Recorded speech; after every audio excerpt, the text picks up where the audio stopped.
dengan kepala tegak, siap menerima konsekuensi apapun. Good job KPK. Akhirnya ada yang pakai baju oranye juga. Pede banget, Pak. Ya harus gitulah, harus berani menunjukkan, berani berbuat, berani bertanggung jawab. Itu jadi laki-laki. Jangan ngumpet di balik ketiak Bu Mega. Ngomong-ngomong, Bu Mega sudah ada, jenguk belum, Mbak? Katanya mau jenguk ke situ.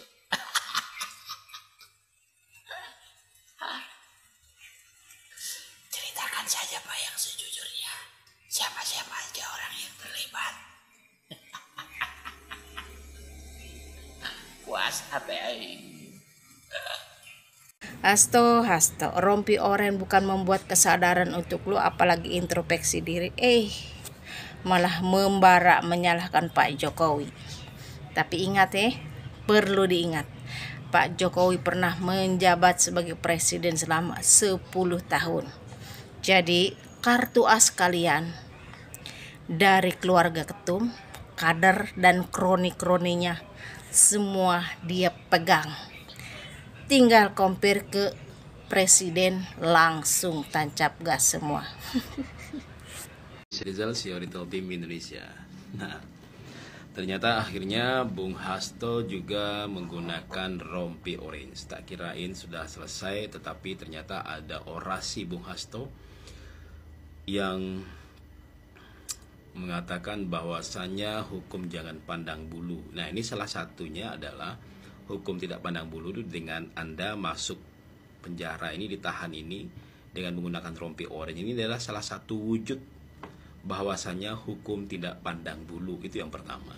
Yang kedua, Bung Hasto mengatakan ini harus memeriksa Jokowi dan keluarganya. Nah, kemudian ada orang beranggapan bahwasanya ini Bung Hasto ini, ya termasuk Rocky Gerung dan sebagainya, ini adalah orderan dari Jokowi misalnya gitu kan. Dan jika, nah ini pakai logika ya, ini logika yang paling logis ya. Jika Jokowi bermasalah dan ada kartu trufnya sama Hasto dan sama PDIP dan banyak masalahnya korupsi dan lain-lain sebagainya, itu pasti Pak Jokowi takut, khawatir kan dibongkar. Logikanya kan gitu. Misalnya gini, kita berteman dengan seseorang, kita sama-sama pegang kartu truf nih, kartu as ini. Gak mungkin lah kita saling menjerumuskan. Bener gak? Bener gak? Kalau lu misalnya lu sama gua nih, lu punya kartu truf gua, kemudian gua jerumusin lu, pasti lu akan buka semuanya. Lu akan pasti bongkar semua tentang gua dan pasti gua juga ikutan terjerumus gitu. Logikanya gitu aja. Nah, jadi simpelnya sekarang gini aja, kalau memang Bung Hasto punya bukti-bukti konkret, bukti-bukti valid, semuanya paparkan saja. Dan kita juga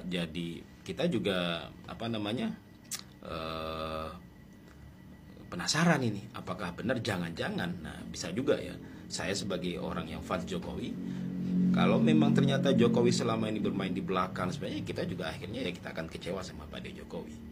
Tapi jika semua itu tidak pernah terjawab, tidak pernah terbongkar, dan semuanya ini hanya sekedar asumsi fantasi, fantasi, ilusi dan sebagainya, ya sudah, Anda jalani saja hukumannya, Bung. Ya, jalani saja hukumannya dengan baik. Dan ini menunjukkan bahwasanya Indonesia saat ini benar-benar salah satunya adalah tidak pandang bulu dalam aspek hukum. Dan ini sebenarnya juga ini sangat terang sekali kita lihat selama ini. Kenapa selama ini dihalang-halangi? Ya pasti ada kekuatan besar yang selama ini menghalangi KPK untuk memeriksa Bung Hasto dan teman-temannya. Dan kekuatan besar itu udah pasti bukan Pak Jokowi, ya kan? Nah, kekuatan besar itu apa? Ya sekarang udah terjawab, masyarakat bisa jawab sendiri. Saya juga gak bisa menuduh dan sebagainya, tapi masyarakat yang pintar dan cerdas sudah pasti bisa melihat, oh ternyata KPK selama ini dikangkangi oleh siapa ya? Apakah oleh Pak Jokowi atau ada kekuatan besar yang lain? Kan gitu. Ini sangat gampang, gamblang banget loh melihatnya. Kalau saya melihat kasus ini, gak mungkin Pak Jokowi yang menghalang-halangi selama ini. Kalau Pak Jokowi menghalang-halangi, ngapain? Ya kan?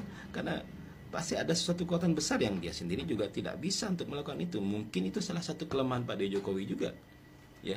Kenapa dia tidak, di satu sisi ya, tapi di sisi lain kan memang KPK itu mandiri. KPK itu tidak boleh diintervensi katanya kan gitu.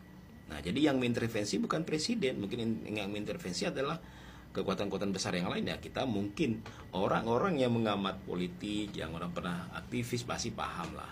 Jadi masyarakat bisa melihat juga, masyarakat sudah mulai banyak yang cerdas kok hari ini. Oh, ternyata begini, selama ini kayak gini. Oh, berarti ini biangnya gitu.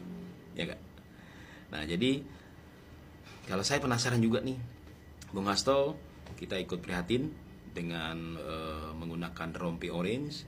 Semoga semua bisa berjalan dengan baik dan hukum Indonesia semakin baik. Dan kita penasaran juga kalau memang ada bukti-bukti yang berkaitan dengan Jokowi dan keluarganya, silakan dibongkar. Toh kalian juga adalah orang yang bagian dari pemerintahan Jokowi selama ini. Apakah benar-benar kalian punya menyimpan kartu truf Jokowi dan sebagainya? Ya kalau ada ya mungkin itu menjadi salah satu kegemparan yang ada di Indonesia. Ya kan? Karena selama ini tidak hanya Presiden Soeharto aja yang dibongkar. Presiden Gus Dur sempat dikasuskan bullyinggate, kasihan. Zaman Megawati, SBY nggak ada tuh yang dibongkar, ya kan? Walaupun mereka semua pasti ada kasus-kasus yang selama ini kita masyarakat juga pasti tahu. Masyarakat sudah sangat-sangat memahami dengan terang ya. Tapi selama ini kan mungkin itu dianggap sebagai kasus biasa saja, ya karena kebijakan dan sebagainya. Nah, korupsi apa yang dilakukan oleh keluarga Jokowi yang bikin gempar dan sebagainya itu sebenarnya sangat gampang kok melihat apa sih kegiatan anak-anaknya sebagainya. Nah, kalau ada yang di belakang itu yang kita tidak tahu, ya itu silakan aja dibongkar. Monggo. Kita tunggu sebagai rakyat, kita menunggu juga. Ya kan? Salam, saya Adri Sarizal.